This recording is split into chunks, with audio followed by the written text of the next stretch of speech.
Watch this here. Now, these are people in the streets of London protesting a year ago.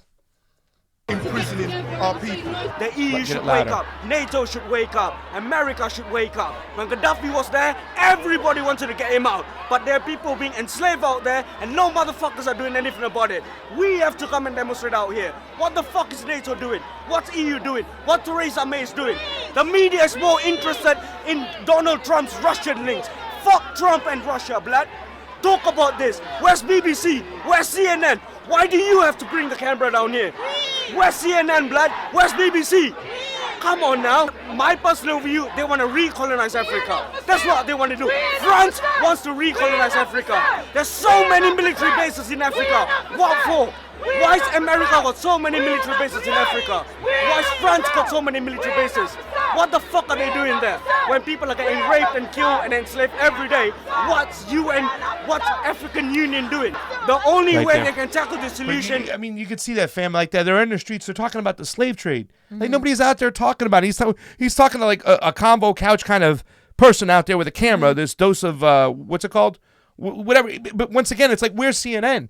They don't cover this on purpose. Right. You know what I'm saying? And it was United Nations. It was us who caused this place. Because let me tell you something. Libya was the richest country in Africa, okay? And once NATO got involved, we have an article from Counterpunch. They bombed it back to the fucking Stone Age, first of all. Excuse my French. And they now there's an actual slave trade going on. And guess who was in power, fam? It was a Democrat. So don't sit there and tell me any blue will do, because it's the same blueprint. What they did with Russiagate, they sent their little minion and Adam Schiff to go out there, and he's been out there pushing their little fucking narrative, and they did the same thing in Libya. Fam, guess what I have over here? I have a little bit of article. I have a little article, a little video of Adam Schiff on Al Jazeera. Now, the video isn't great, fam, but watch what this guy does. He gets out in front of Obama and Clinton when it comes to bombing here. Thank you for being with us, Mr. Schiff. What is your assessment of how the White House and the State Department have handled this Libya situation thus far? Well, I would like to see them, as I urged with Egypt, be very forward-leaning and make it abundantly clear that we stand with the Libyan people, that this kind of violence being used on peaceful protesters is appalling and absolutely unacceptable. I think we should join with the international community and urge, frankly, if they're going to be using jets to bomb their own people, that any Libyan pilots would be welcome to defect with their aircraft or otherwise. But we ought to unmistakably let the Libyan people know that we stand with them. So you think that we are in solidarity with their democratic aspirations? You think the message that's been coming out of the U.S. thus far hasn't been strong enough? We'll see what the Secretary and President have to say today. I think their language is going to be even stronger. But events, I think, in the region have been moving more quickly than the administration. And this is, from my point of view, a once-in-a-generational moment where the people in this region that are aspiring for democracy are going to be looking to see what our reaction is. We want to be on the right side of history. We want to be with them in their hour of need and their hour of aspiration for democracy. Well, how can you do that? I want to make sure our administration and our Congress speak unequivocally. Fam, it's only once in a generation that we can go out there and bomb a country back into the Stone Age, that we can actually get them to implement slavery back into their country, because we bombed the shit out of them, fam. We got to take advantage of this once in a generation kind of thing from Adam Schiff. We did this with pretty much the majority of the countries we've occupied in the Middle East, by the way. There are before and after pictures of these countries, like Syria, that show what exactly happens when we get involved. And Iran, exactly. And it's just one of these things where we would honestly do ourselves, our people, and them a favor if we would just stop involving ourselves in these wars. I can't say it enough. Yeah. And it was like richest country in Africa, slave trade now there. We bombed the hell out of them. And do you think Adam Schiff would apologize? You heard that rhetoric. He was encouraging people to commit treason on their own country. Hey, any Libyan pilots that want to defect, we'll take you over there. He's actually planning a coup on fucking national television over here, or cable TV, no matter what. He's still advocating for it. And he was even so quick to say, oh, I don't think the administration is even doing it aggressively enough. They're acting behind. They're acting slow. And here's the thing that's disgusting. Do you think that Adam Schiff would would apologize to the people, to those people that were marching in the street. No, what does he do? Look at his next tweet. He uses Libya to politicize the situation to attack Donald fucking Trump. Somebody needs to primary this asshole right around the corner over here in Burbank and get rid of him. He is the establishment's minion, okay? And when you get it up, once again, don't talk about the what happened, what you were responsible for. Just attack Donald Trump even more, fam. And that's exactly it. And Bernie talked about this too.